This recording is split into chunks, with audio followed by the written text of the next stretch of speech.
বইয়ের মলাট চ্যানেলে আপনাদের স্বাগত। আমরা পড়ছিলাম মুসলিম সম্প্রদায়ের প্রধান বিভক্তির দ্বিতীয় দল অর্থাৎ শিয়া সম্প্রদায় ও তাদের প্রতিষ্ঠিত খিলাফত ফাতেমি খিলাফত সম্পর্কে বাংলা ভাষায় লিখিত বই উত্তর আফ্রিকা ও মিশরে ফাতেমীয়দের ইতিহাস। আর বইটি লিখেছেন HM শামসুর রহমান। আশা করছি ভালো লাগবে। আজকে পড়ব বইটির দ্বিতীয় পর্ব।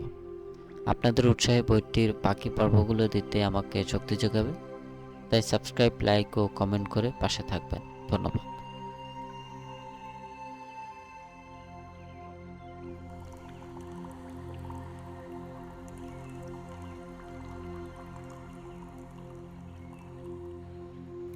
তৃতীয় অধ্যায়। আবুল কাসিম মুহাম্মদ নিজার আল কাইয়িন্দি আমর আল্লাহ। আবুল কাসিম 275 হিজরিতে সালামিয়াতে জন্মগ্রহণ করেন। পিতা ওবায়দুল্লাহ আল মাহাদি পুত্রকে শিক্ষা দীক্ষায়, বিশেষ করে সামরিক কলা কৌশল শিক্ষায় বিশেষ পারদর্শী করে তোলেন। শিয়া মতকে কিভাবে রাষ্ট্রীয় শক্তি দ্বারা প্রতিষ্ঠিত করতে হবে তার জন্য সবিশেষ তালিম দেন। ফলে পিতার মৃত্যুর পর তিনি 933 সালে 47 বছর বয়সে আল কাইয়িম উপাধি নিয়ে দ্বিতীয় ফাতেমীয় খলিফা হিসেবে কায়রোয়ানের শাসনভার গ্রহণ করেন। ঐতিহাসিক লেইনপুল তার সিংহাসন আরোহণকালের বর্ণনা প্রসঙ্গে বলেন, he began his reign with warlike vigour. তিনি তার পিতার শাসনামলেই সমরবিদ হিসেবে যথেষ্ট যোগ্যতার পরিচয় দেন। মিশরে যে দুটি অভিযান প্রেরিত হয় তা তার রণদক্ষতা ও সেনাবাহিনী পরিচালনায় যথেষ্ট কৃতিত্বের স্বাক্ষর বহন করে। ক্ষমতা লাভ করেই প্রথমত তিনি উত্তর আফ্রিকার বারবার গোত্রের গোলযোগ দমন করেন। বারবারগণ এই সময় সমগ্র মাগরিবে এক চরম বিদ্রোহাত্মক অবস্থা সৃষ্টি করে। সর্বত্র গোলযোগ আর বিশৃঙ্খলা বিরাজ করতে থাকে। আল কাইয়িম অত্যন্ত কঠোরতা অবলম্বন করে সব বেআইনি তৎপরতা বন্ধ করে দেশে পূর্ণ শান্তি ও শৃঙ্খলা বিধান করে। আল কাইয়িম সিংহাসনে আরোহণ করেই যুদ্ধের দিকে মনোনিবেশ করেন। প্রথমত দক্ষিণ ফ্রান্সের জেনোয়া উপকূলে ও কালাবারিয়ায় অভিযান প্রেরণ এবং দ্বিতীয়ত মিশরে সামরিক বাহিনী প্রেরণ। প্রথম অভিযানে বেশ কিছু সফলতা এবং গনিমত লাভ করলেও দ্বিতীয় অভিযান ফলপ্রসূ হয়নি। 934 থেকে 35 সালে নৌবাহিনী প্রেরণ করে প্রথম অভিযানের সূত্রপাত করেন।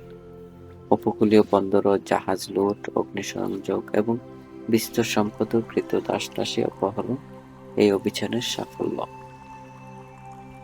তার মিশর অভিযানের লক্ষণ ছিল সম্পূর্ণ মিশর জয় করে আফ্রিকায় ফাতেমীয় কর্তৃত্ব প্রতিষ্ঠা করা, কিন্তু তা সফল হয়নি। কারণ এই সময় ইকশিদিয়রা মিশরে অত্যন্ত সুন্দরভাবে শাসনকার্য পরিচালনা করছিল।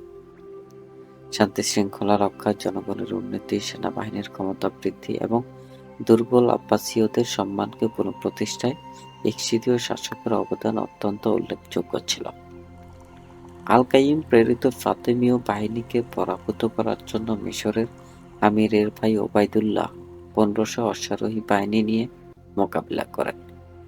আলেকজান্দ্রিয়ায় ফাতেমীয় বাহিনীকে শোচনীয়ভাবে পরাজিত করেন এবং তাদেরকে সেখান থেকে বিতাড়িত করেন এবং কায়রোয়ানের দিকে ক্ষয়ক্ষতি নিয়ে পালিয়ে যেতে বাধ্য করেন। এই সময় ইকশিদীয়রা কেবল মিশর, সিরিয়ায় ক্ষমতাসীন ছিল তাই না, খলিফা তাদেরকে মক্কা মদিনার কর্তৃত্ব অর্পণ করেন। ফলে জনসাধারণের নিকট তাদের মর্যাদা ও ক্ষমতা অত্যন্ত সম্মানের সাথে বিবেচিত হতো।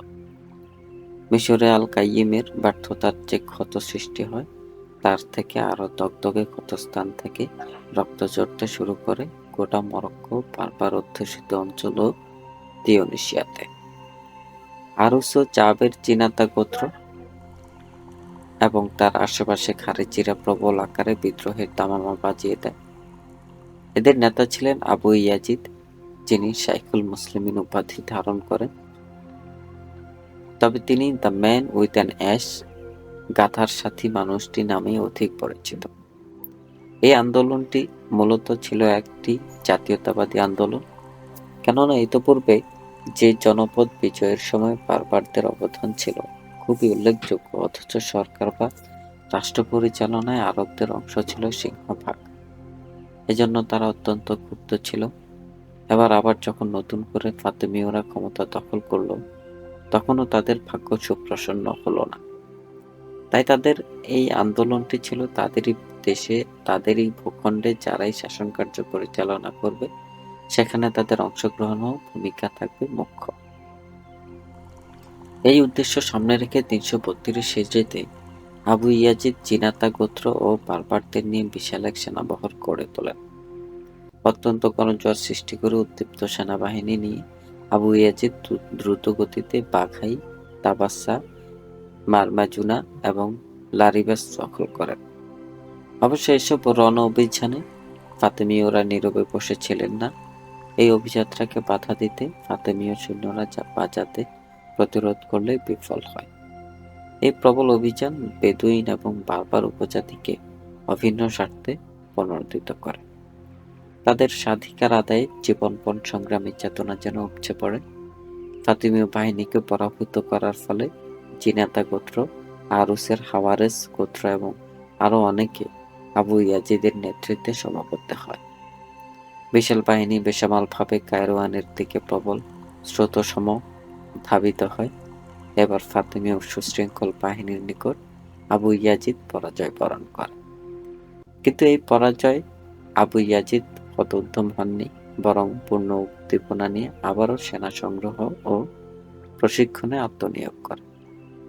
তিনি শীঘ্রই নতুন বাহিনী নিয়ে রাকাদা দখল করেন এবং ফাতেমীয় বাহিনীকে পরাজিত করে কায়রোয়ান দখল করে একে অভূতপূর্ব সাফল্য অর্জন করেন। এ সময় আল কাইয়িম বাধ্য হয়ে কায়রোয়ান ছেড়ে আল মাহাদিয়ায় আশ্রয় গ্রহণ করেন। কিন্তু আবু ইয়াজিদ সাথে সাথে আল মাহাদিয়ায় উপনীত হয়ে শহরটি অবরোধ করেন। এ সময় বারবারদের বিরোধী কাতামাওয়াস শানহাজা গোত্রদ্বয় ফাতেমীয়দের উদ্ধারে এগিয়ে আসে। বাধ্য হয়ে আবু ইয়াজিদের বাহিনী অবরোধ তুলে পেছনে চলে আসে। তাদের পেছনে হটে আসার সাথে সাথে আল কাইয়িম দ্রুত গতিতে সকল শহর ও অঞ্চলগুলি পুনরুদ্ধার করার সংকল্প ব্যক্ত করে গোটা তিউনিসিয়ায় তার অধিকারে আনতে বাধ্য করে। অবশ্য কৌশলগত দিক উদ্ভাবন করে আবু ইয়াজিদ অধ্যবসায়ে বিখ্যাত শহর সুসা অবরোধ করেন। আল কাইয়িম এ সময় অসুস্থ হয়ে পড়েন এবং মৃত্যুমুখে পতিত হন। অথচ আবু ইয়াজিদের প্রবল আক্রমণে তখনও আফ্রিকার বিভিন্ন অঞ্চল ও জনপদ প্রকম্পিত, যেন সমস্ত অঞ্চলে ফাতেমীয় শাসনের পতনের ঘণ্টাধ্বনি শোনা যাচ্ছে। খারেজির এক নতুন স্বপ্ন, বহুদিনের লালিত বাসনার একটি রাষ্ট্র প্রতিষ্ঠা বাস্তবে রূপ নিতে যাচ্ছে। আল কাইয়িম মূলত একজন সৈনিক সেনাপতি সমরবদ্ধ ছিলেন। অধ্যায় 4, আবু তাহির ইসমাইল আল মানসুর বি আমারাল্লাহ। ফাতেমীয় খিলাফতের অস্তিত্ব যখন প্রবল হুমকির মুখে, রাজধানী আবু ইয়াজিদের বাহিনী কর্তৃক বিপদাপন্ন, বিখ্যাত নগরে সুসা অবরুদ্ধ, আঞ্চলিক অধিবাসীরা জাতীয়তাবাদী চেতনায় সমগ্রভাবে উদ্বুদ্ধ, চারিদিকে যুদ্ধের দাবানল ছড়িয়ে পড়েছে। ঠিক এমনই এক সংকটময় মুহূর্তে আল মনসুর পিতা আল কাইয়িমের মৃত্যুর পর তৃতীয় ফাতেমীয় খলিফা হিসেবে দায়িত্বভার গ্রহণ করেন। ক্ষমতাসীন হয়ে কেমন যোগ্যতা, দক্ষতা, সমর নিপুণতা এবং সময় উপযোগী পদক্ষেপ ক্রমাগতভাবে গ্রহণ করেন, এই অস্তিত্ব বিনাশী হুমকির সার্থক মোকাবিলা করেন, সে সম্পর্কে ঐতিহাসিক লেনপুলের মন্তব্য প্রণিধানযোগ্য। তিনি বলেন, "It was only after 7 years of uninterrupted civil war that this formidable insurrection died out. Under the firm but political management of the third Caliph Al-Mansur, a brave man who knew both when to strike and when to be generous." খলিফা আল মনসুরকে 7টি বছর কঠোর সংগ্রাম, তীক্ষ্ণ রাজনৈতিক প্রজ্ঞা আর কুশলী উদারতায় এই জাতীয় সংকট মোকাবিলা করতে হয়। প্রথমত এক বিশাল সেনাবাহিনী নিয়ে তিনি অবরুদ্ধ সুসা নগরী মুক্ত করার জন্য যুদ্ধ করেন। প্রবল যুদ্ধের পর আবু ইয়াজিদের বাহিনী পরাজয় বরণ করতে বাধ্য হয় এবং বিতাড়িত হয় পশ্চিম আফ্রিকার দুর্গম কিনানা পর্বতময় অঞ্চলে। এখানেও তুমুল সংগ্রাম অব্যাহত থাকে পার্বত্য উপজাতি বারবার গোত্রের দ্বারা। কিন্তু দীর্ঘদিন যুদ্ধের পর তার মৃত্যু হলে বিদ্রোহ দমন হয়। খারেজি নেতা আবু ইয়াজিদ মাখলাদ বিন কিরাত একজন স্কুল শিক্ষক হয়েও যে বিস্ময়কর বিপ্লব করেন তা খুবই উল্লেখযোগ্য ঘটনা এবং ফাতিমীয় খিলাফতের জন্য পট পরিবর্তনযোগ্য ব্যক্তিত্ব। আল-মনসুর আফ্রিকার জাতীয়তাবাদী আন্দোলন সম্পর্কে নিখুঁতভাবে অবহিত ছিলেন, কেননা তিনি কায়রোয়ানেই জন্মগ্রহণ করেন। ৩০২ হিজরিতে তার জন্ম এবং ৩২ বছর বয়সেই আল-মাহাদিয়ায় ক্ষমতা গ্রহণ করেন। আবু ইয়াজিদের বাহিনীকে পরাজিত করার জন্য প্রথমত তিনি তার যোগ্য সেনাপতি জাওহারকে প্রেরণ করেন। সেনাপতি জাওহার সুসা বন্দর অধিকার করেন। আবু ইয়াজিদ তানজিয়ারে আশ্রয় নিলে জিরি বিন মানাদ নামক সানহাজাব গোত্রপতিকে আল-মনসুর তার বিরুদ্ধে প্রেরণ করেন। ৩৩৬ হিজরিতে কাতামা দুর্গে জিরি কর্তৃক আবু ইয়াজিদ পরাজিত হন শেষবারের মতো। তবে তার মৃত্যুর পর ৩৪১ হিজরি পর্যন্ত তার পুত্র বিদ্রোহাত্মক তৎপরতা বজায় রাখে। এই বিপদ থেকে আবু তাহির ইসমাইল আল মনসুর বি আমারাল্লাহ ফাতিমীয় খিলাফত বা ইমামতকে রক্ষা করেন। আল মনসুরের স্বল্পকালীন রাজত্বকালের যে সাফল্য সে সম্পর্কে ওলিয়ারি সাহেব বলেন, আল Mansur's reign had been occupied entirely in dealing with Abu Yazid's rebellion and in consolidation of the country after this rebellion had been put down. ইতিপূর্বে সিসিলিতে আরব উপনিবেশ স্থাপনকারীগণ ফাতিমীয়দেরকে আংশিকভাবে স্বীকৃতি দেয়, কিন্তু আল মনসুর সিসিলির উপর পূর্ণ কর্তৃত্ব প্রতিষ্ঠিত করে সেখানে ৩৩৯ হিজরিতে আবুল কাসিম জামান বিন আলী বিন আবিল হোসাইন আল কালবিকে শাসনকর্তা রূপে নিযুক্ত করেন। সিসিলি প্রায় ১৮০ বছর এই হাসান পরিবার কর্তৃক শাসিত হয়। কালাব্রিয়াতেও মনসুরের সেনাবাহিনী নৌবাহিনীর আধিপত্য কায়েম ছিল। অবশ্য মরিতানিয়ায় ও এই সময় স্পেনের শক্তিমান শাসক আব্দুর রহমান আল নাসির কর্তৃক অধিকৃত হয়। মনসুর নিজের পছন্দ মতো একটি নতুন শহর নির্মাণ করেন। এটাই তার নামানুসারে আল মনসুরিয়া। একে তিনি রাজধানী রূপে পরিগণিত করেন। তার শাসনকাল পর্যন্ত ফাতিমীয়দের স্থাপত্য কীর্তি বলতে মাহাদিয়া, মুহাম্মদিয়া, মনসুরিয়া প্রভৃতি শহর। তবে এখানে তেমন উল্লেখযোগ্য কোনো শিল্পকলা সাহিত্য গড়ে ওঠেনি। একমাত্র সিসিলিতে হাসান পরিবার এক উন্নত জ্ঞান বিজ্ঞান শিল্পকলা কেন্দ্র গড়ে তোলে। ৭ বছর শাসনকার্য পরিচালনা করে আল মনসুর মৃত্যুমুখে পতিত হন ৩৪২ হিজরিতে। তার ভূমিকা ও কৃতিত্ব এতটুকুই যথেষ্ট যে তিনি নিশ্চিত বিপদাপন্ন ফাতিমীয় খিলাফতকে পুনরুজ্জীবিত করেন। শুধু তাই নয়, এটাকে এক শক্তিশালী সম্মুখবাণী অগ্রসরমান খিলাফতে পরিণত করার পথ সুগম করেন, কেননা তখন আব্বাসীয় খিলাফতের শক্তি নানা কারণে দুর্বল। খলিফা আবুল কাসিম ফজল আল মুতি বিল্লাহ বাগদাদে তার শক্তির উপর বিভিন্ন সদ্য স্বাধীন বংশীয় ক্ষুদ্র ক্ষুদ্র রাজবংশের থাবা বিস্তার করে আছে। সদ্য প্রতিষ্ঠিত এই উদীয়মান শক্তিকে সুসংহত করা খুবই শক্ত ব্যাপার ছিল, কেননা প্রতিবেশী একটি ঐতিহ্যবাহী সুন্নি আব্বাসীয় খিলাফত আর একটি ভূমধ্য সাগর পারে স্পেনের ঐশ্বর্যশালী উমাইয়া খিলাফত। এই দুটির প্রতিদ্বন্দ্বিতার মুখে ফাতিমীয় খিলাফত প্রতিষ্ঠা নিশ্চয় একটা চ্যালেঞ্জ ছিল। পঞ্চম অধ্যায়, আবু তামিম মা আদ আল মুইজিলি দিন আল্লাহ। ৩৪২ হিজরিতে আল মনসুরের মৃত্যুর পরে তার সুযোগ্য পুত্র আবু তামিম মা আদ আল মুইজলি দিন আল্লাহ উপাধি নিয়ে ফাতিমীয় চতুর্থ খলিফা রূপে শাসন ক্ষমতা গ্রহণ করে। তার যোগ্যতা সম্পর্কে ঐতিহাসিক আমির আলী বলেন, Al Muizz is described even by historians inimical to his family as a wise, energetic and chivalrous sovereign and accomplished scholar, well versed in science and philosophy, and a munificent patron of arts and learning.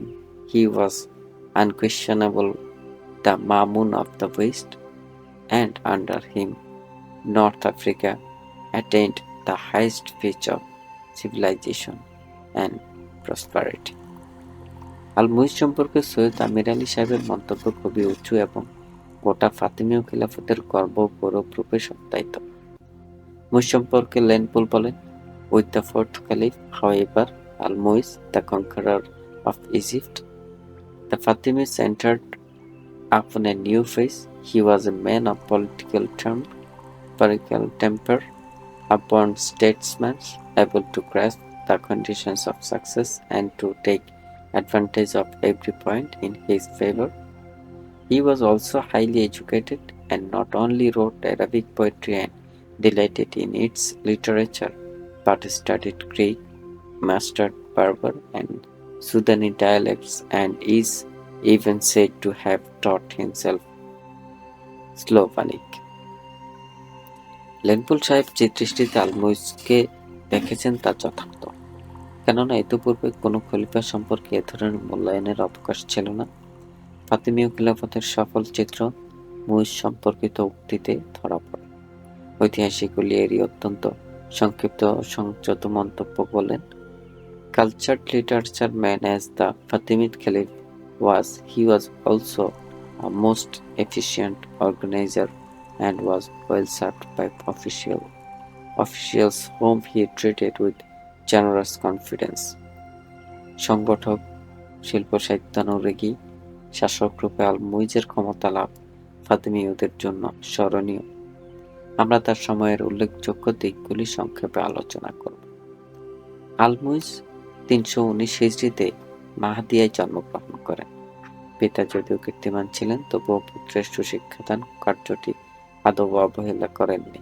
তিনি সতর্ক ও সযত্নে আল মুইজকে শুধু প্রাথমিক শিক্ষা নয়, উচ্চশিক্ষায় শিক্ষিত করার যাবতীয় বন্দোবস্ত করেন। পুত্র তেমনি মনোযোগী, মেধাবী, পরিশ্রমী, অধ্যবসায়ী।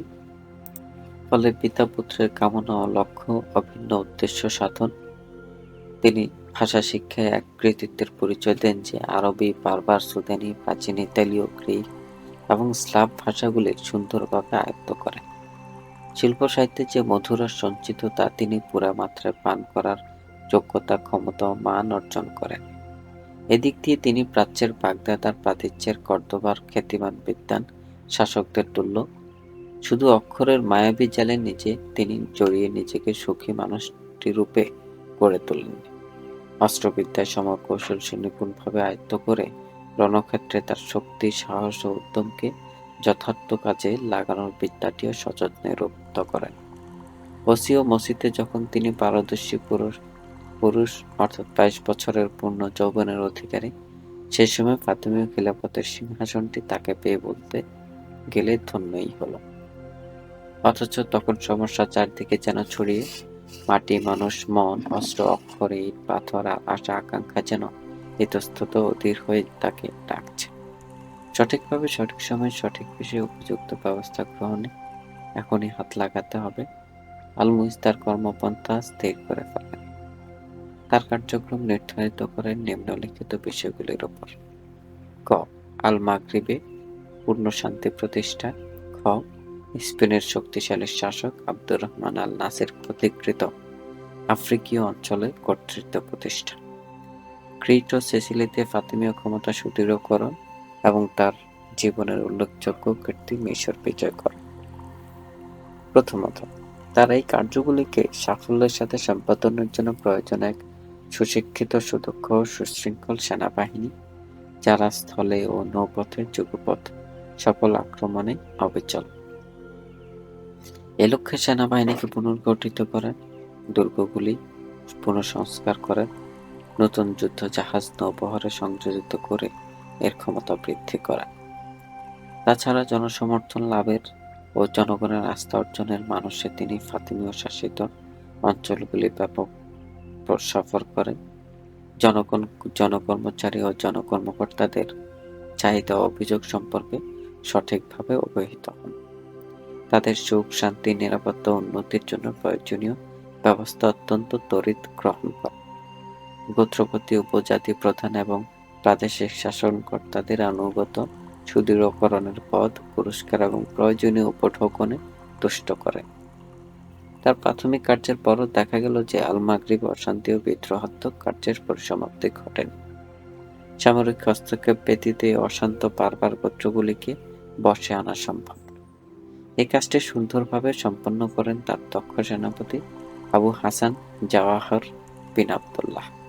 তিনি ছিলেন গ্রিক লিপিকার। ক্রীতদাসরূপে মনসুরের আহলে কারওয়ানের নীত হন এবং যোগ্যতা বলে তার সচিব উপনীত হন। জন্ম হোক যথাযথ, কর্ম হোক ভালো, এই নীতিমালায় নিগ্র, গ্রিক বা বর্ণ, জন্ম ও পেশায় ভেদরেখা নিশ্চিহ্ন করে ইসলাম মানুষের প্রতিভার সর্বদা মর্যাদা দিয়েছে। ফলে বহু অখ্যাত অজানা মানুষ যোগ্য পরিচর্যায় বিখ্যাত মানুষে পরিণত হয়েছে। এক্ষেত্রে জওয়াহার যেমন কুড়িয়ে পাওয়া মানিক, তেমনি মিশরের সমকালীন উজ্জ্বল রত্ন কাফুরও অমূল্য রত্ন। ইসলামের এই সাম্যবাদী মানব মূল্যায়নের নীতি সম্পর্কে ওলিয়ারি সাহেব বলেন, There was no color barrier nor any racial feeling. No reluctance was felt at white man being ruled by a Negro ex-slave. আলমুইজ সেনাপতি জাওয়াহিরকে 558 সালে মরক্কোর বিদ্রোহী গোত্রগুলির বিরুদ্ধে প্রেরণ করেন। অত্যন্ত সাফল্যের সাথে সেনাপতি সিরজিল মাছা ও ফেজে খলিফার কর্তৃত্ব নিরঙ্কুশভাবে প্রতিষ্ঠিত করেন। পার্বত্য এলাকা প্রদানত করে সুদূর আটলান্টিক তীরভূমি পর্যন্ত উপনীত হন। লৌহ পিঞ্জরে আবদ্ধ করে ফেজ ও সিজিল মাছার রাজপুত্র কন্যাদেরকে কারওয়ানে খলিফার দরবারে প্রেরণ করে। শুধু তাই নয়, গোটা আফ্রিকায় যে খলিফার অধিকারভুক্ত নদী, সাগর, মহাসাগর তীর স্পর্শ করে যে ফাতেমীয় পতাকা উত্তীর্ণ, তার নিদর্শন স্বরূপ সেনাপতি জাওয়াহার মৎস্যভর্তি পাত্র এবং সাগর জীব খলিফার দরবারে প্রেরণ করে। Jars of live fish and seaweed reached the capital and proved to the Caliph that his empire touched the ocean, the limitless limit of the world, all African littoral, from the Atlantic to the frontier of Egypt. দীর্ঘদিন অব্যাহতভাবে শাসকের সাথে লড়াই করে উপজাতিদের জনবল, শক্তি, মনোবল নষ্ট হয় এবং আল-মুইজের উদারতা ও মহানুভবতায় তারা বেশ আশ্বস্ত হয়ে শান্তির পথে মাগরিবের যুদ্ধ বন্ধ করে। স্পেনের শাসকের সাথে মুইজের সংঘর্ষ। মুসলিম স্পেনে তখন আব্দুর রহমান আল নাসির লিদিনিল্লাহ সর্বশ্রেষ্ঠ নরপতি হিসেবে খ্রিস্টানদের সাথে তুমুল যুদ্ধে ব্যাপৃত। এহেন মুহূর্তে মুইজের সেনাপতি জাওয়াহার মরিতানিয়া দখল করে। এই সংবাদে বিচলিত হয়ে 344 হিজরিতে আব্দুর রহমানের নির্দেশে আন্দালুসিয়ার নৌবহরে মুইজের মাগরিববাদী জাহাজ আক্রমণ করে তারা এগুলি হস্তগত করে। এর পাল্টা ব্যবস্থা হিসেবে সিলিলি অধিপতি হাসান বিন আলীকে নির্দেশ প্রদান করা হয় যেন তিনি অবিলম্বে স্পেনীয় নৌবন্দরে আলমেরিয়া আক্রমণ করে তার ক্ষতি সাধন করেন। সে সময় আব্বাসীয় খলিফা অসহায় এবং বস্তুত ক্ষমতাহীন। তবে মুসলমানদের সৌভাগ্য যে আব্দুর রহমানের মতো শক্তিশালী শাসক সমগ্র ইউরোপকে সন্ত্রস্ত করে রাখেন এবং মুসলিম সভ্যতার নবদিগন্ত উন্মোচন। অন্যদিকে আফ্রিকায় ফাতিমীয় খলিফা আল মুইজও শক্তি সঞ্চয় করে গৌরব শিখরে উপনীত হচ্ছিলেন। অথচ এরা উভয় সহযোগের সমঝোতায় না এসে পারস্পরিক শত্রুতায় লিপ্ত। এই দুঃখজনক অবস্থায় মূল্যায়ন করেন সৈয়দ আমির আলী বলেন, Henceforth the two Muslim sovereigns, instead of joining their forces for the conquest of Europe, wasted their strength in wearing upon each other. Crete. Spain থেকে আগত মুসলমানেরা ভূমধ্যসাগরীয় এই দ্বীপটিতে এসে বসতি স্থাপন করে। ক্রমে ক্রমে তারা শাসনভার গ্রহণ করে 204 হিজরি থেকে। এই দ্বীপটিতে মুসলিম শিল্পকলা, সংস্কৃতি ও সভ্যতা ইউরোপের ঈর্ষার হয়ে দাঁড়ায়। বাইজেন্টাইন শক্তিও দ্বীপটিকে গ্রাস করতে অভিযান চালায়। এদিকে বাগদাদের আব্বাসীয়, মিশরের ইকসিদীয়, সিরিয়ার হামদানীয়রা ক্রিট দখলের জন্য উদ্গ্রীব হয়ে ওঠে। ওদিকে স্পেনে উমাইয়াদের স্বার্থ তো সেখানে বিজড়িত, কিন্তু আল-মুইজ ঠিক সুযোগের সদ্ব্যবহার করে প্রত্যেকের দাবিকে নস্যাৎ করে ক্রিট দখল করে। এই দ্বীপটি মিশর বিজয়ের ঘাঁটি হিসেবে ব্যবহার করাই তার লক্ষ্য। এই দ্বীপটিতে 350 হিজরি পর্যন্ত ফাতেমীয়দের দখলে ছিল। এই জ্ঞান, বিজ্ঞান, শিল্প, বাণিজ্যে সমৃদ্ধ দ্বীপটিতে 350 হিজরিতে বাইজেন্টাইনরা প্রবলভাবে আক্রমণ চালান। 700 যুদ্ধজাহাজ এবং অগণিত সৈন্য নিয়ে দ্বীপটিতে অবতরণ করে। ক্রিটবাসীরা অসহায় অবস্থায় যুদ্ধ করে প্রায় নিশ্চিহ্ন হয়ে যায়। বর্বর গ্রিকদের আক্রমণ এত নৃশংস ছিল যে ঘর বাড়ি পুড়িয়ে কোলের শিশুকে ও ঘরের নারীকে টেনে এনে হত্যা করে। একতা ঐশ্বর্যশীল ক্রিট যেন মুহূর্তের মধ্যে হত্যা, ধ্বংস ও বিধ্বস্তের শ্মশানে পরিণত হয়। ক্রিট মুসলমানদের হাতছাড়া হয়ে যায়। সিসিলি। প্রথম ফাতেমীয় খলিফা আল মাহাদির সময় থেকে সিসিলিতে আমির আহমদ বিন হাসান শাসন করে আসছিলেন। আল মুইজের সময় ক্রিটের মতো সিসিলিতেও বাইজেন্টাইন আক্রমণের লক্ষ্যবস্তু হয়ে ওঠে।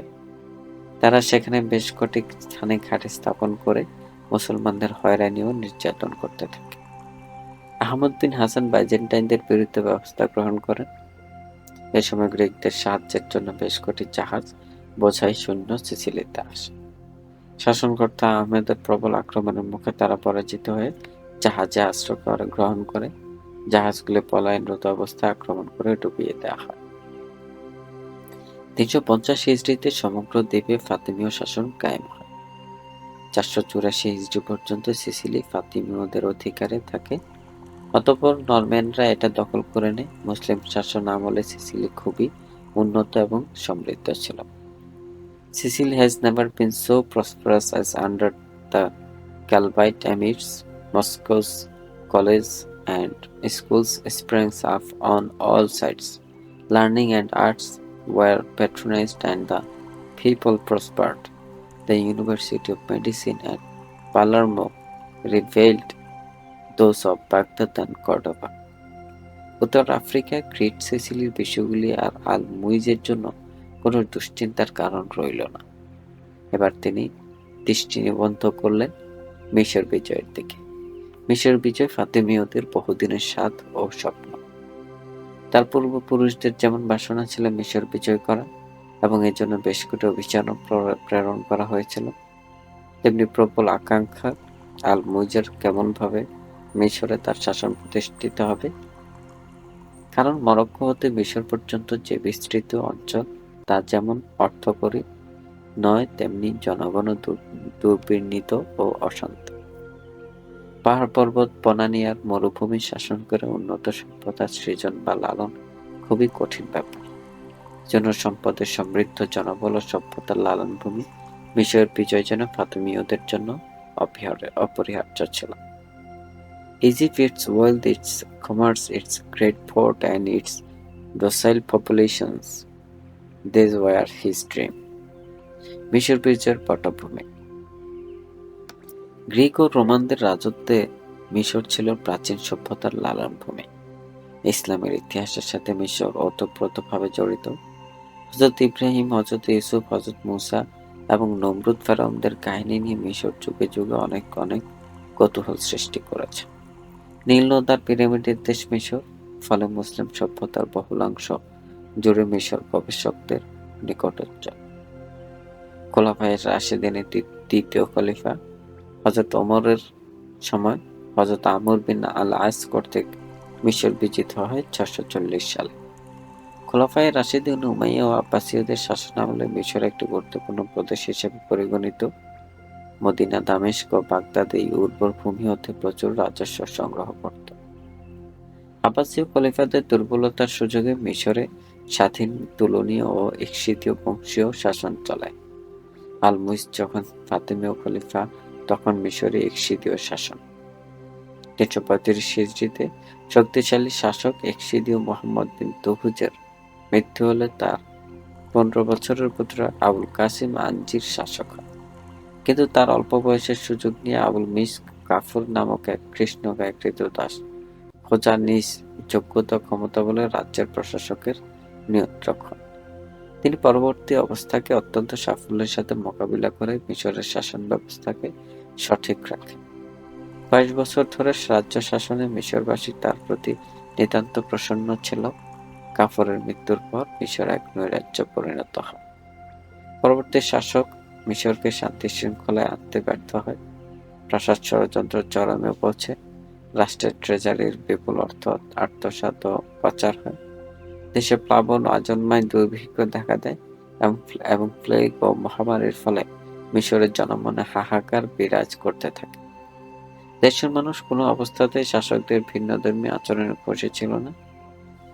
এমন অবস্থায় তারা চাইছিল একজন যোগ্য শাসক, যিনি জীবনের নিরাপত্তা, পেটের ক্ষুধা ও ইজ্জতের হেফাজত করতে সক্ষম।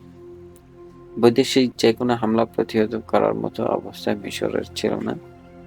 আলমুইজ বেশ কিছু সময় ধরে মিশরের অবস্থা অত্যন্ত মনোযোগের সাথে অবলোকন করেছিলেন। তার আক্রমণটা ছিল কেবলমাত্র সময় এবং সুযোগের অপেক্ষা। It was clear that under the conditions the country would be in no condition to offer effective resistance to an invade, and this was the moment chosen by the Fatimid Caliph to make his attack. মিশরের নীল নদের অববাহিকায় 667 সালে যে ভয়াবহ দুর্ভিক্ষ মহামারী plague দেখা দেয়, তাতে এক করুণ চিত্র ফুটে ওঠে। পুরাতন নগরী, যা ছিল জনবহুল, প্রাণচাঞ্চল্যে ভরপুর, সেই নগরী ও তার আশেপাশে যে মৃত্যুর লাশ দিনে দিনে বৃদ্ধি পেতে থাকে, তার আতঙ্ক ছিল বর্ণনাতীত।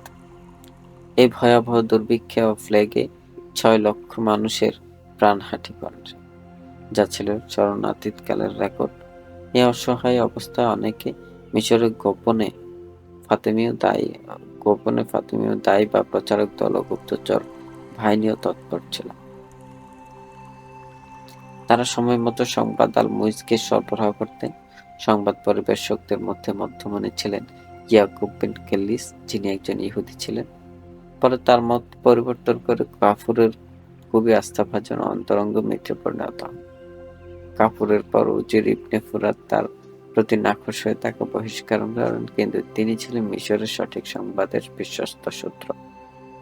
বিভিন্ন সূত্র থেকে সংবাদ সংগ্রহ করে বহুদিনের লালিত বাসনা পূর্ণ করার সুবর্ণ সুযোগ যেন আল-মুইজের একান্ত অন্তরঙ্গ আঙ্গিনায়।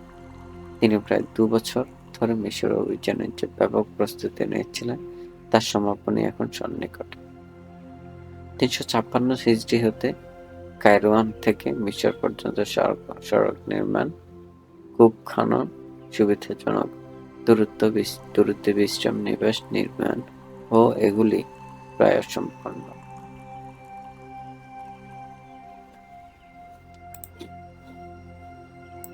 ব্যাপক অভিযানের জন্য যে প্রচুর অর্থ, রসদ, সৈন্য বহন ও অস্ত্র ও জনবলের প্রয়োজন, সেটার দিকেও তার লক্ষ্য ছিল তীক্ষ্ণ। মার্কেজের বর্ণনা মতে 2,40,000 স্বর্ণমুদ্রা সংগৃহীত হয়, 1 লক্ষ সৈন্যের বেতন ভাতা, উপহার, বৈঠকন, অশ্ব, অস্ত্র ইত্যাদি প্রদান করে অভিযানের সকল দিক পূর্ণ করা। কাতামা নেতাদের বিপুল অর্থ প্রদান করে তাদের অনুসারীদেরকে উৎসাহিত করেন বাহন ও অস্ত্র নিয়ে অভিযানে যাত্রার জন্য। এই ঐতিহাসিক অভিযানের জন্য আল-মুইজ নির্বাচিত করেন সেনাপতি জাওয়াহারকে নেতৃত্ব প্রদানের জন্য। খ্যাতি, সাহস, বিচক্ষণতা, রণকৌশল, দক্ষতা এবং যুদ্ধ পরিচালনার ধীশক্তি জাওয়াহারের ছিল অপরিমিত। ন্যায়সঙ্গতভাবেই খলিফা তার প্রতি ছিলেন দৃঢ় আস্থাবান। আরেকজন সহযোগী ছিলেন এই অভিযানের।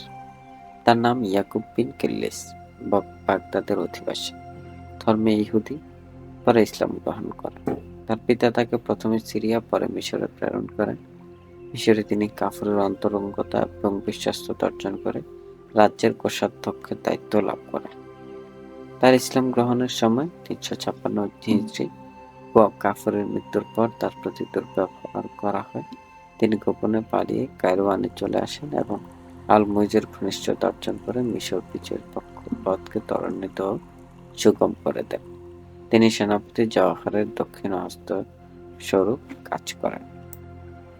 মিশর অভিযান 358 হিজরি 10ই রবিউল সানি 969 সালের ফেব্রুয়ারি মাসে সেনাপতি জাওহার বিপুল সমারোহ, জাঁকজমকপূর্ণ আনুষ্ঠানিকতায় মিশর অভিযানের যাত্রা শুরু করেন।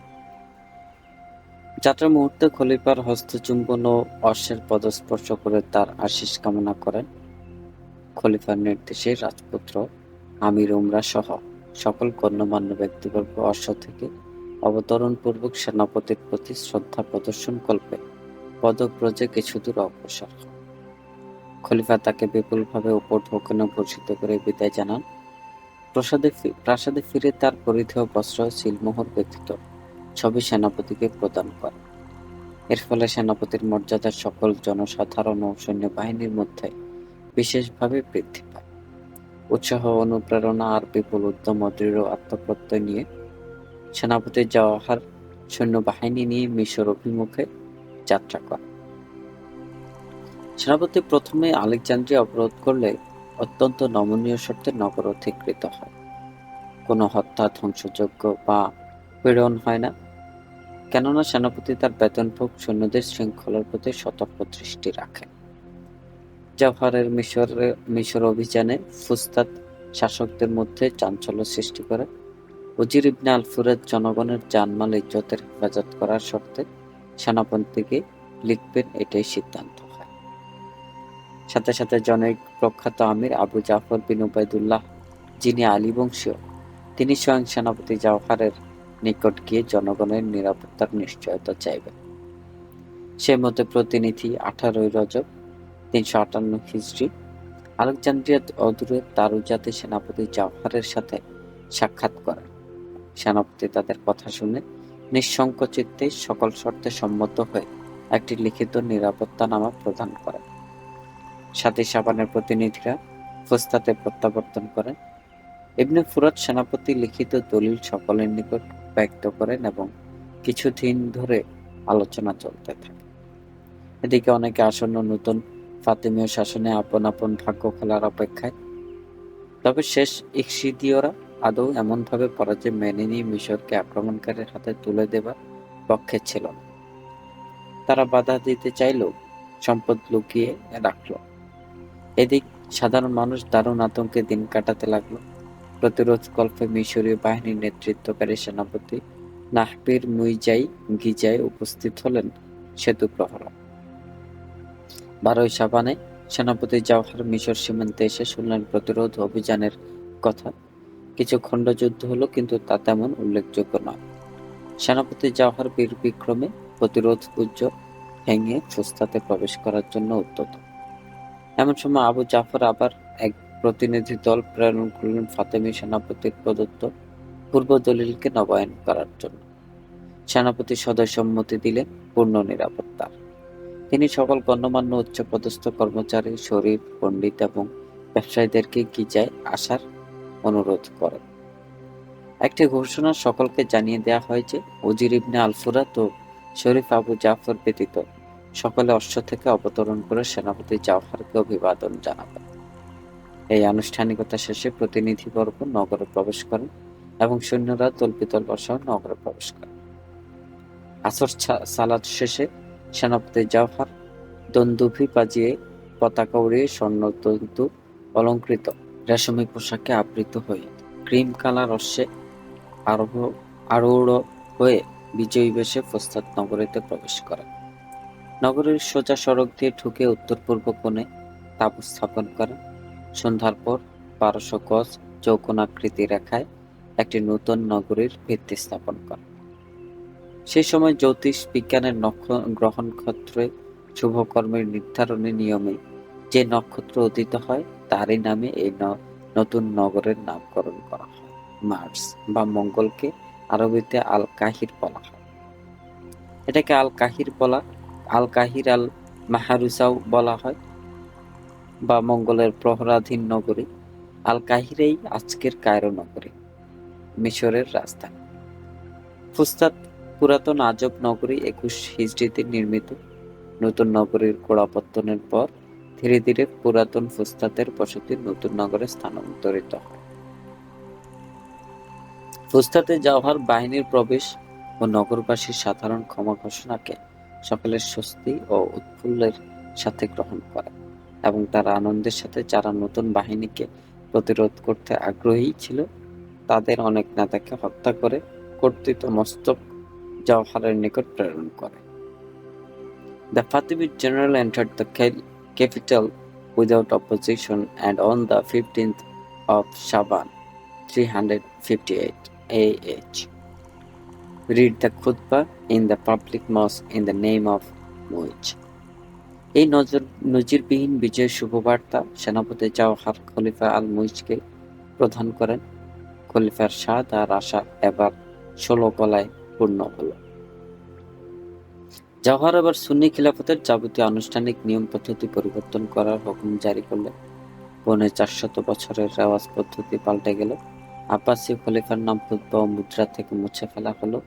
আব্বাসীয়দের সরকারি কাল বর্ণের পোশাকের পরিবর্তে সাদা পোশাকের প্রচলন হলো। মুদ্রা ও খুতবায় আল মুইজের নাম উচ্চারিত হলো। আজানের বাড়তি শব্দ যুক্ত হলো হাইয়া আলাল খায়রুল আমাল, এবং এটা শিয়া পদ্ধতিতে প্রচলিত হলো। খুতবায় হযরত আলী, ফাতিমা সহ সকল ইমামদের স্মৃতিচারণ করা হলো। মুদ্রায় লেখা ছাপা হলো প্রতিনিধিদের মধ্যে আলী উত্তম, শ্রেষ্ঠ নবীর উজির ইত্যাদি। শত শত বছরের মসজিদগুলিতে এখন সুন্নি শব্দের পরিবর্তে শিয়া শব্দ উচ্চারিত হলো। জওহারের অন্যান্য কাজ: নগরের আইন শৃঙ্খলা নিশ্চিত করলেন। প্রতি রোববার একটি আদালত স্থাপন করে জনগণের অভাব অভিযোগ এবং কর্মকর্তা কর্মচারী ও প্রশাসনের বিরুদ্ধে নালিশ জানানোর কথাও ঘোষণা করে দিলেন। জওহর নিজে কাজী ও আইনবিদদের নিয়ে আদালতের কার্যাদি করতেন। ৮ই জিলকদ শুক্রবারের খুতবাতে আরো নতুন কিছু যুক্ত হলো: O my God, bless Muhammad the chosen, Ali the accepted, Fatima the pure, and Al-Hasan and Al-Hussein, the grandsons of the apostle whom thou hast freed from stain and the truly purified. O my God, bless the pure imams, ancestors of the commanders of the faithful. তবে মিশরের ফাতেমীয় অনুসারীদের সংখ্যা তেমন উল্লেখযোগ্য ছিল না, এবং শিয়া মতে দীক্ষিত হবার প্রবণতাও লক্ষণীয় নয়। বরং সুন্নিদের আচার অনুষ্ঠান পালন বেশ উৎসাহে সহকারে পালিত হতো। মুহররমের সময় বেশ দাঙ্গা হাঙ্গামাও লাগত। মিশরের জনগণের জীবনযাত্রা সহজ ও স্বাভাবিক হয়ে এলেও অর্থনৈতিক দারুণ সংকট দেখা দেয়। দুর্ভিক্ষ তখনও চলছে, জনগণের হাহাকার চরমে। জাওহার এই খাদ্য সংকট মোচনের জন্য মুইজকে অব্যাহতি করলেন এবং স্থানীয়ভাবে কিছু পদক্ষেপ গ্রহণ করেন। যারা ব্যবসায়ী তাদের শস্যাদি বাজারজাত করার নির্দেশ দেন, যেন কেউ চড়া মূল্যের জন্য শস্য গুদামজাত না করে। আইন অমান্যকারীদের প্রকাশ্যে শাস্তি দানের ব্যবস্থা করে। একটা কেন্দ্রীয় শস্য ভাণ্ডার খোলেন। মুহতাসিবের সামনেই সকল শস্য উৎপাদনকারীকে কেন্দ্রীয় ভাণ্ডারের শস্য বিক্রয়ের নির্দেশ দেন। আল মুইজও বেশ কিছু জাহাজ ভর্তি শস্য প্রেরণ করে। তবুও ৬ বছর যাবৎ এই দুর্ভিক্ষ অবস্থা বিরাজ করতে থাকে। জনগণের মৃত লাশের সংখ্যা এমন বৃদ্ধি পায় যে মৃত্যুর সাথে সাথে কাপন দাপন করা সম্ভব হয়। অনেক লাশ নীল নদে ভাসিয়ে দেওয়া হয়। তবে জাওহারের আন্তরিক প্রচেষ্টায় ২ বছরের মধ্যে শস্য উৎপাদন ও আমদানি উল্লেখযোগ্যভাবে বৃদ্ধি পাওয়ায় ৯৭১ ও ৭২ সালে দুর্ভিক্ষ দূরীভূত হয় এবং মহামারী প্লেগও চলে যায়। জাওহার শাসন কার্যে ব্যক্তিগতভাবে সতর্ক দৃষ্টি দেন। প্রতিটি বিভাগে কার্যাদি সুষ্ঠু ও নিয়ম মাফিক পরিচালনার জন্য মিশরীয় ও মাগরিবি যোগ্য দক্ষ অফিসার নিয়োগ করেন। তার আন্তরিক ও দৃঢ় প্রচেষ্টায় মিশরের শান্তি স্থিতিশীলতা প্রতিষ্ঠিত হয়। সেনাপতি জাওহার আল কাহিরা নগরী অত্যন্ত পরিকল্পিতভাবে নির্মাণ করেন। দক্ষ অভিজ্ঞ কারিগর প্রকৌশলী দিয়ে বিভিন্ন প্রয়োজনীয় ইমারত নির্মিত হয়। আল আজহার মসজিদ, সেনা ছাউনি, বাজার, সরকারি বাসভবন ইত্যাদি সুবিন্যাসে আল কাহিরা শীঘ্রই নয়নাভিরাম হয়ে ওঠে। এই বিশাল নগরের চতুর্দিকে পুরু ইটের পুরু প্রাচীর দিয়ে বেষ্টনী দেওয়া হয়। এই বেষ্টনী ঐতিহাসিক মাকরিজি ১৪০০ সালেও প্রত্যক্ষ করেছেন বলে তার বর্ণনায় উল্লেখিত করে। এই বেষ্টনীর মাধ্যমে মধ্যভাগে উন্মুক্ত চত্বর, মূলত ২ প্রাসাদের মাঝে এ স্কয়ার, ১০,০০০ সৈন্য সহজে এখানে প্যারেড করতে পারে। এই বিশাল চত্বরের ক্ষুদ্রাংশ এখন সুক আল নাহমিন নামে পরিচিত। পূর্বের প্রান্তে খলিফা ভবন, এর এক কোনায় হোসাইনি মসজিদ ও খান খলিলি বর্তমান। পশ্চিম প্রান্তে আল মুইজের উত্তরসূরিরা আরো প্রাসাদ নির্মাণ করেন। এই স্থলে কাফর নির্মিত একটি সুন্দর বাগিচা ছিল, যা অক্ষতভাবে ফাতিমি খলিফাগণ রক্ষণাবেক্ষণ করেন। আল কাহিরার মধ্য দিয়ে একটি প্রশস্ত সড়ক নির্মিত। দক্ষিণে বাব আল জাবালা থেকে উত্তরে বাব আল ফুতুহ পর্যন্ত বিলম্বিত। এই সড়কটি পুরাতন নগর ফুস্তাতের সাথে সংযুক্ত। খলিফার প্রাসাদের পাশে উজিরের প্রাসাদ এবং এর দক্ষিণে বিখ্যাত আল আজহার মসজিদ। 970 সালে সেনাপতি জাওহার এই ঐতিহ্যবাহী মসজিদের নির্মাণ শুরু করেন এবং 972 সালের 7ই রমজানের এর নির্মাণ কাজ শেষ হয়। এটা যেমন মসজিদ তেমনি একটি ফাতিমীয় শিক্ষা সংস্কৃতির লালন ক্ষেত্র। ইমারতগুলি অত্যন্ত বিচক্ষণতার সাথে নির্মিত হয় শিয়া আকীদা পরিচিতির লক্ষ্যে। স্তম্ভ, গম্বুজ, মিনার, খিলান ইত্যাদি এক প্রাচীন পারস্য রীতি ভিন্নভাবে মিশরে নবজন্ম লাভ করে। আল কাহিরার প্রাচীন নির্মাণ সমাপ্ত হয় 359 হিজরিতে। পুরাতন নগরী, বাণিজ্য কেন্দ্র এবং বেসরকারি মানুষের আবাসিক এলাকায় পরিণত হয় এটা। 361 হিজরিতে পাশমুর জেলায় ইকশিদীয় একজন অফিসার বিদ্রোহ ঘোষণা করলে তার দমন করা হয় এবং তাকে ধাওয়া করে প্যালেস্টাইনে ধরা হয়। অত্যন্ত কঠোর দৃষ্টান্তমূলক শাস্তি দিয়ে তার মৃতদেহকে ঝুলিয়ে রাখা হয়, যেন পরবর্তীতে আর কেউ এ ধরনের কাজে সাহস না পায়। 355 হিজরিতে নিউবিয়ানরা একবার মিশর আক্রমণ করে। 362 হিজরিতে জাওহার নিউবিয়ার খ্রিস্টান শাসক রাজা জর্জের দরবারে দূত প্রেরণ করেন ইসলামের দাওয়াত দিয়ে। দূতকে সাদরে গ্রহণ করেন, কিন্তু রাজা ইসলাম গ্রহণ করেননি, তবে করদানে স্বীকৃত হন। মিশর কোনো সময় সিরিয়ার ব্যাপারে উদাসীন ছিল না। প্রাচীন, মধ্য এবং তৎকালে সর্বদা সিরিয়ার সাথে তার একটা সম্পর্ক ছিল। ইকশিদীয় আমলে সিরিয়ার একটা অংশে তারা প্রভাব বিস্তার করেছিল। সে সময় আলোপ্যত শিয়া কর্তৃত্ব ছিল এবং ইকশিদীয় হুসাইন মিশরের উজির ইবনে ফুরাতের নিকট হতে প্রচুর ধনরত্ন নিয়ে সিরিয়ার রামলাতে অবস্থান করেছিলেন। তার বিরুদ্ধে সেনাপতি জাফর বিন ফিল্লাহ অধীনে একদল সেনা প্রেরণ করেন। যুদ্ধে পরাজিত ও ধৃত হয়ে হোসেনকে মিশর অত্যন্ত অপমানিত এবং অপদস্থ অবস্থায় ইবনে ফুরাতের সামনে হাজির হতে হয়। অতঃপর তাকে আফ্রিকার এক কারাগারে প্রেরণ করা হয় এবং 371 সালে সেখানে তার মৃত্যু ঘটে। কারামতিয়াদের সাথে সংঘর্ষ। হোসেনকে পরাজিত করে জাফর উত্তরে অভিযান অব্যাহত রাখেন এবং দামেস্ক দখল করেন। দামেস্ক দখলের পর কারামতিয়ানদের সাথে ফাতেমীয়দের সংঘর্ষ বাধে। এই সময় কারামতীয়দের নেতা ছিলেন হাসান আল আসলাম। তিনি ফাতেমীয়দের চরম বিরোধী এবং ঘোর শত্রু ছিলেন। হাসান এক বিশাল বাহিনী নিয়ে দামেস্ক আক্রমণ করে তা দখল করেন। এই দখলের পর আল মুইজের প্রতি প্রকাশ্য অভিশাপ প্রদান করে দামেস্কে বিজয় উৎসব পালিত হয়। হাসান দ্রুত গতিতে দামেস্ক দখলের পর রামলায় উপনীত হন এবং সরাসরি মিশর দখলের জন্য প্রস্তুতি নেন। তার অভিযানের ফলে কুলজুম এবং ফার্মো এবং সমগ্র সুয়েজ এলাকা তার অধীনস্থ হয়। অতঃপর তিনি আইন শামসে উপস্থিত হয়ে মিশর আক্রমণ করেন। আইন শামসের হাসানের উপস্থিত জানবার পর জাওহার আল কাহিরার সামনে পরীক্ষা খনন করেন। এ সময় জাওহারের পুরাতন শত্রুদের একটা সুযোগ আসে এবং তারা গোপনে সেটা ব্যবহার করে। এমনকি ইবনে ফুরাতের গতিবিধির উপর গুপ্তচর বসানো হয়। হাসান অত্যন্ত আত্মপ্রত্যয়ের সাথে নগর আক্রমণ করেন, কিন্তু নগররক্ষীদের প্রতি আক্রমণ গুচ্ছ ভেদ করে পরীক্ষা অতিক্রম করা সম্ভব হয়নি, বরং তার আক্রমণ প্রতিহত করা হয়। এ সময় হাসানকে যথেষ্ট ক্ষয়ক্ষতির শিকার হতে হয় এবং বাধ্য হয়ে তাকে কুলজুমে প্রত্যাবর্তন করতে হয়। হাসানের মিশর আক্রমণের সংবাদ পেয়ে আল মুইজ ইবনে আম্মারের অধীনে উপযুক্ত সাহায্য প্রেরণ করেন।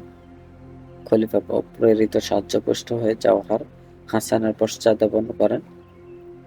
এ সময় হাসানের সাহায্যার্থে বেশ কয়েকটি যুদ্ধ জাহাজ নীল নদে অবস্থান করছিল। সেগুলি আক্রমণ করা হয় এবং 7টি জাহাজ এবং 500 সৈন্যকে বন্দী করে হাসানকে বিতাড়িত করা হয়। হাসান দামেস্কে উপনীত হয়ে পুনরায় মিশর আক্রমণের প্রস্তুতি গ্রহণ করতে থাকেন। এ সময় সেনাপতি জাওহার গভীরভাবে উপলব্ধি করেন যে কাল বিলম্ব না করে খলিফা আল মুইজের মিশরে আগমন অত্যাবশ্যক। শুধু আগমন নয়, রাজধানী কায়রোয়ান থেকে কায়রোতে স্থানান্তর প্রয়োজন। আল মুইজের মিশর আগমন। আফ্রিকাতে প্রায়ই বিদ্রোহ লেগে থাকত। বনু জানাতা গোত্র খারেজি নেতা মোহাম্মদ ইবনে খিজিরের নেতৃত্বে বিদ্রোহ ঘোষণা করে। এই বিদ্রোহকে তিনি দমন করেন সানহাজা গোত্রপতি জিরি বিন মানাদের পুত্র বুলকিনের দ্বারা। বুলকিন অত্যন্ত সাফল্যের সাথে পিতার ন্যায় সমর কুশলতা প্রদর্শন করে এই বিদ্রোহ দমন করে।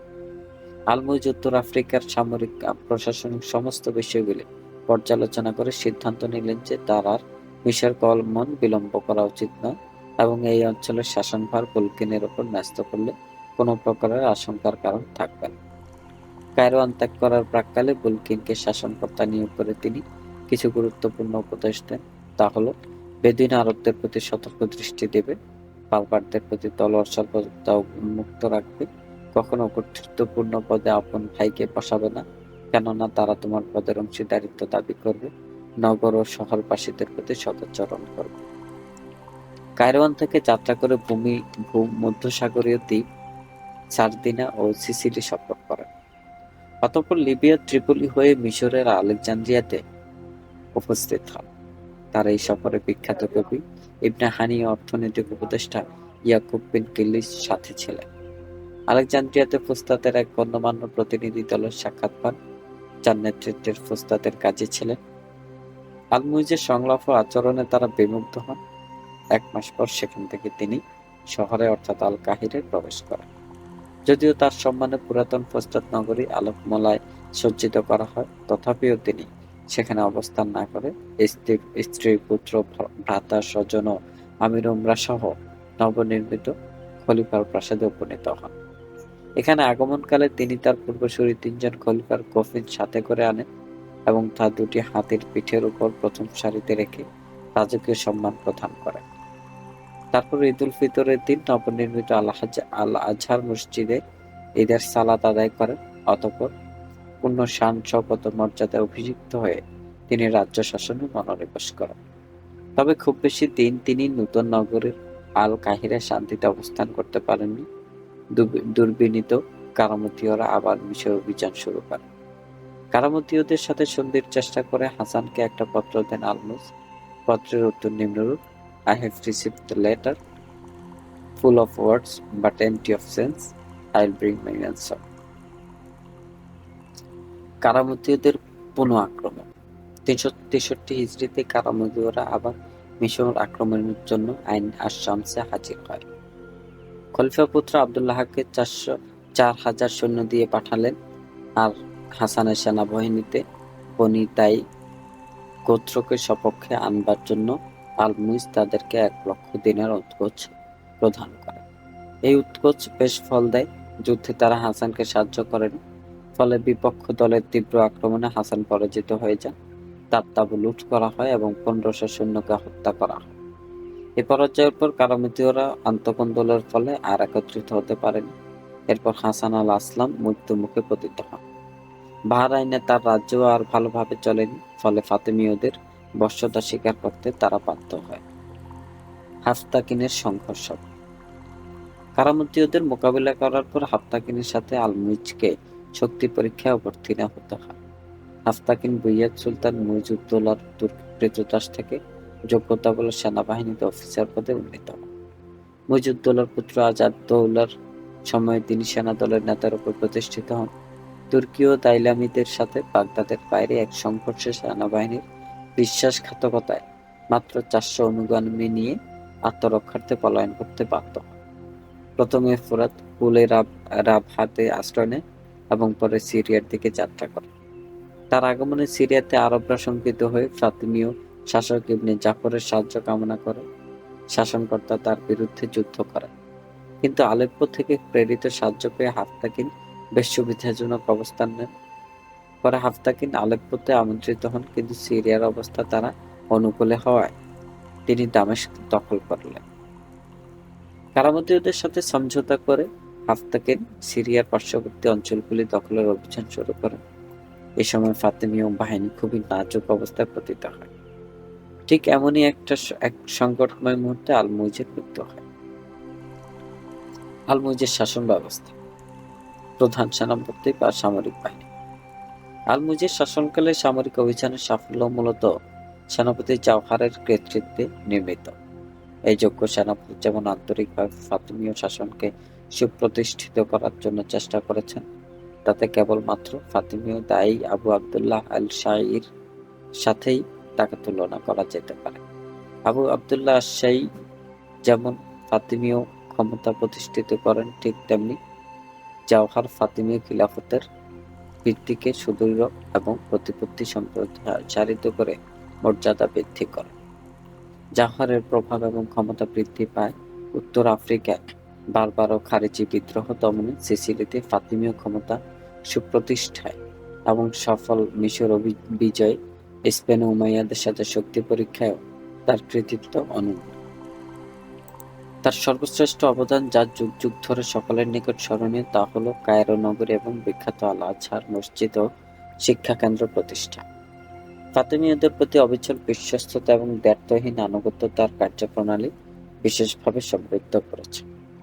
সুদীর্ঘ 4 বছর ধরে আল-মুইজের মিশর আগমন পূর্ব পর্যন্ত বিশৃঙ্খল বিপর্যস্ত মিশরকে তিনি আইনের শাসনে এনে জনগণের নিরাপত্তার নিশ্চয়তা প্রদানে সক্ষম এবং মিশরকে সার্বিকভাবে সমৃদ্ধির পথে এগিয়ে নিয়ে যান। অতঃপর খলিফার উপস্থিতিতে তিনি মিশরের সকল দায়িত্ব অর্পণ করে খলিফার আদেশ মান্য করে পরবর্তী কার্যক্রমে আত্মনিয়োগ করেন। ফাতিমীয়দের প্রতি অনুগত থেকে পরবর্তী খলিফা আল আজিজের সময় তিনি মৃত্যুর মুখে পতিত হন 381 হিজরিতে। জিরি বিন মানাত, বুলকিন বিন জিরি বিন মানাত, জাফর বিন ফালাহ প্রভৃতি নামগুলি ফাতিমীয় সেনাবাহিনীর জন্য অত্যন্ত গৌরব এবং গর্বের। সেনাপতি জাওহারের সহযোগী হিসেবে এরা সকলেই ফাতিমীয় রাষ্ট্র বিপদমুক্তকরণে ও সীমানা সম্প্রসারণে উল্লেখযোগ্য অবদান রাখেন। বস্তুত এরাই শক্তির স্তম্ভ হিসেবে কাজ করে। স্থলবাহিনীর সাথে সাথে নৌবাহিনীর ভূমিকাও ছিল খুবই উল্লেখযোগ্য। ফাতিমীয়দের দ্বিতীয় রাজধানী মাহদিয়া মূলত একটি নৌঘাঁটি। ভূমধ্যসাগরে ফাতিমীয় কর্তৃত্ব স্থাপনে নৌবাহিনীর সাফল্য এবং কার্যক্রম গুরুত্বপূর্ণ। মিশর বিজয়ে নৌবাহিনীর ভূমিকা প্রশংসনীয়। তাছাড়া বাণিজ্য সম্প্রসারণের নৌপথে ফাতিমীয় জাহাজগুলি এবং নৌবন্দরগুলিও বণিকদের খুবই সহায়ক ছিল। সিরীয় বন্দর আলেকজান্দ্রিয়া, ভূমধ্যসাগর ও লোহিত সাগর ও নীল নদে ফাতিমীয়দের আধিপত্য সামরিক বেসামরিক উভয় দিক দিয়ে ছিল অপ্রতিরোধ্য। স্থলে ও নৌপথে উত্তর আফ্রিকা এবং মিশরে ফাতিমীয়দের শাসনকার্যের সমর বিভাগ ছিল খুবই তৎপর। সিরিয়া, প্যালেস্টাইনে এবং ইয়েমেনেও তাদের প্রভাব ছিল। বিচার ব্যবস্থা, ফাতিমীয় দায়ী ও প্রচারক দলই আইন ও বিচার বিষয়ক কার্যাদি দেখাশোনা করার দায়িত্ব পালন করতেন। অতঃপর আবু হানিফা মুহাম্মদ বিন নুমান, যিনি কাদিন নুমান নামে খ্যাত, নামে একজন যোগ্য আইনজ্ঞ কাজীর আবির্ভাব ঘটে। তিনি আইন ও বিচারের দপ্তরটি পরিচালনা করেন।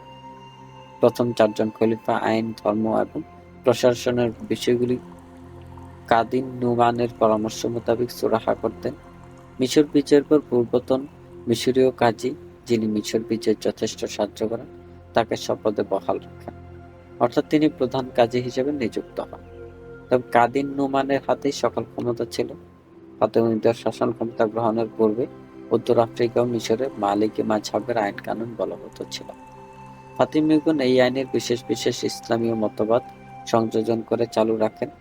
যে আইন গ্রন্থ তখন বলবৎ ছিল তা কাদিন নুমানের দাইমাল ইসলাম নামে পরিচিত। কাদিন নুমান একজন ঐতিহাসিকও বটেন। ফাতিমীয় শাসন থেকে শুরু করে প্রথম 3 জন খলিফাকে তিনি ইফতিতাহ বা আদ-দাওয়া নামক ইতিহাস রচনা করেন। তবে তার সর্বশ্রেষ্ঠ কৃতিত্ব হল ধর্মীয় আইনের ক্ষেত্রে বক্তৃতা রচনা এবং গ্রন্থ প্রণয়ন। মাজালিস নামে 800 বক্তৃতামালা 8 খণ্ডের গ্রন্থাকারে সংকলিত। এটাই ফাতিমীয় আন্দোলন, রাষ্ট্র গঠন, মতবাদ, সমাজ, সংস্কৃতি, সভ্যতা সর্বকিছুর বিস্তারিত বিবরণ সমৃদ্ধ। এই যশস্বী কাজের মৃত্যু হয় 363 হিজরিতে। তার মৃত্যুবর্ষে আল-মুইজ মিশরে আগমন করেন। তারই পুত্র আলী বিন মুহাম্মদ বিন নুমান তার উত্তরসূরি হন। কাজী ব্যতীত মুহতাসিবের পদও ফাতিমীয় আমলে ছিল। পুলিশ ও বিচার বিভাগের সমন্বয় সাধন, জনগণের নৈতিক চরিত্রের নিয়ন্ত্রণ ও পবিত্রতা এবং শালীনতা রক্ষার নিশ্চয়তা প্রদান, বাজারের ওজন ও পরিমাপের যথার্থতা পরীক্ষণ নিরীক্ষণ এবং শহরের ম্যাজিস্ট্রেটের দায়িত্ব পালনের প্রভৃতি অত্যন্ত গুরুত্বপূর্ণ কাজের দায়িত্ব পালন করতেন মুহতাসিব শাহ। এছাড়াও সরকারি কর্মচারী ও কর্মকর্তাদের বিরুদ্ধে অভিযোগ শ্রবণ এবং বিচার সম্প্রসারণের জন্য একটি আদালত ছিল। তার নাম কোর্ট অফ দ্য মাজালিম বা মাজালিম আদালত।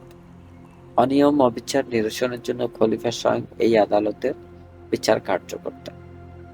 অর্থনৈতিক ব্যবস্থা। প্রখ্যাত অর্থনৈতিক উপদেষ্টা ইয়াকুব বিন কিল্লিসের পরামর্শে রাষ্ট্রের অর্থনৈতিক সংস্কার সাধিত হয়। ইতিপূর্বে তিনি একজন ইহুদি ছিলেন এবং মিশর প্রশাসকের দায়িত্ব পালন করেন।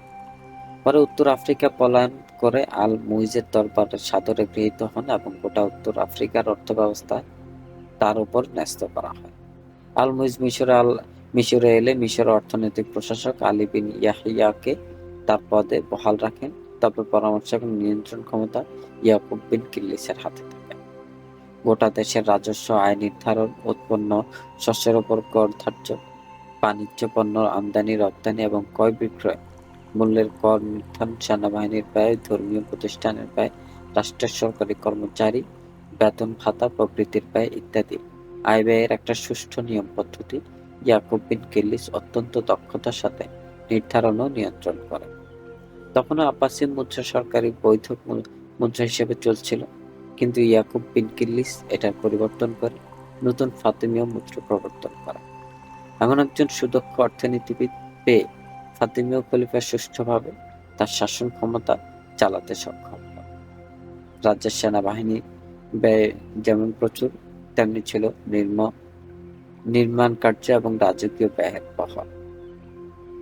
জনসাধারণ সুবিধার্থে বিভিন্ন প্রকার জনহিতকর কার্য হতো, যেমন সেতু, সড়ক, সরাইখানা এবং মসজিদ, বিদ্যালয় ইত্যাদি। উজির। প্রাথমিকভাবে ফাতেমীয় শাসনে উজিরের কাজগুলি দায়িগণই সম্পন্ন করতেন। তারপর সেনাপতি জাওহার যখন ফাতেমীয় প্রশাসনের সাথে যুক্ত হলেন, তখন তিনি কাতিব বা সচিবের দায়িত্ব পালন করতে থাকেন। আল-মুইজ মিশরে তার রাজধানী স্থাপন করলে পূর্ববর্তী ইকশিদি উজির ইবনে ফুরাত, যিনি মিশর বিজয়ে যথেষ্ট সাহায্য করেন, তাকেই উজির পদে বহাল রাখা হয়। ইবনে ফুরাত খুবই অভিজ্ঞ এবং বিচক্ষণ ব্যক্তি ছিলেন। যদিও তিনি অনেকবার দায়িত্ব হতে অব্যাহতি চেয়েছিলেন, কিন্তু 363 হিজরি পর্যন্ত তাকে ওই পদে বহাল রাখা হয়। পরে প্রধান অর্থনৈতিক উপদেষ্টা ইয়াকুব ইবনে কিল্লিসকে প্রধান উজিরের পদে নিয়োগ করা হয়। সাহিব আল সুরতা। ইকশিদীয় আমলে পুলিশ বাহিনী খুবই সুগঠিত ছিল। সামরিক বেসামরিক উভয় বিভাগে পুলিশের ভিন্ন ভিন্ন দায়িত্ব ছিল। জনগণের জানমাল হেফাজত এবং ব্যবসা বাণিজ্যের নিরাপত্তা ও পরিব্রাজকদের সংখ্যাহীন চিত্তে দূর সফরে যাওয়ার জন্য পুলিশ বাহিনীর তৎপরতা ছিল প্রশংসনীয়। গুপ্ত সংবাদ সরবরাহ এবং আইন শৃঙ্খলা রক্ষায় পুলিশ বিভাগের সতর্ক দৃষ্টি থাকত। ফাতেমীয় আমলে এর জন্য জনগণ যথেষ্ট নিরাপদ ছিল। দাওয়া বিভাগ। ফাতেমীয় রাষ্ট্র প্রতিষ্ঠার মূলে ছিল দাওয়া বিভাগের সর্বোচ্চ সাফল্য। প্রচারক দল ফাতেমীয় মতবাদকে অত্যন্ত জনগ্রাহ্য রূপ দিয়ে প্রচার কার্যে ছিলেন সিদ্ধহস্ত। তারা কেবলমাত্র সুন্নিদের বিরোধিতা বা আব্বাসীয় খিলাফতের উৎখাত এই উদ্দেশ্যে প্রচারে ব্যাপৃত ছিলেন না, বরং ফাতেমীয় মতকে বিশ্বব্যাপী ছড়িয়ে দেবার জন্য তারা অত্যন্ত শৃঙ্খলার সাথে পরিকল্পিত উপায়ে কাজ করতেন। হিজাজের মক্কা মদিনায় শরীফ শাসকদের মন জয় করে আব্বাসীয়দের পরিবর্তে ফাতেমীয় আল মুইজের প্রতি আনুগত্য প্রদর্শন করার কাজটি দায়ীগণ সুন্দরভাবে সম্পন্ন করলেন। এই পবিত্র নগরী ত্বয়ের কর্তৃত্ব ফাতেমীয়দের নিকট চলে আসে। The news of this victory and the tiding that his name was again recited in the prayers at Mecca and Medina lightened the last days of the Caliph Muiz, who died about Christmas 975 in his 46th year. Yemen তো ছিল ফাতেমীয়দের প্রচার কেন্দ্র এবং প্রথম শিয়া রাষ্ট্রের গোড়াপত্তন ভূমি। ফলে এখান থেকে বিভিন্ন স্থানে প্রচারক দল ছড়িয়ে পড়ে।